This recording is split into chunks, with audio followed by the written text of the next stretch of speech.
पाहत आहोत जनकार्य न्यूज, जनतेच्या न्याय हक्कासाठी लढणारं एकमेव news channel Janakarya news. Terwad येथील गणेशनगर येथील महाराष्ट्र राज्य परिवहन महामंडळाच्या बस थांब्याला मंजुरी।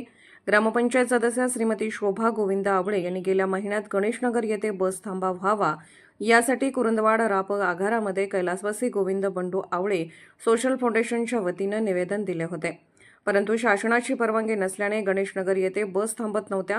पण आज जागतिक महिला दिनाचे औचित्य साधून कोल्हापूर परिवहन मंडळाच्या वतीने आज परवानगीचा आदेश देऊन महिला दिनाच्या शुभेच्छा जाहीर केल्या।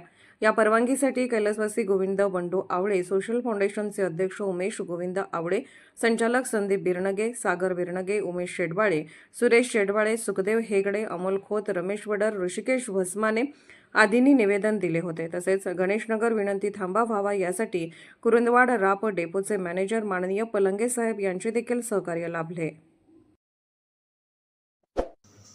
जनकार्य न्यूजला लाईक करा, शेअर करा आणि सबस्क्राईब करा।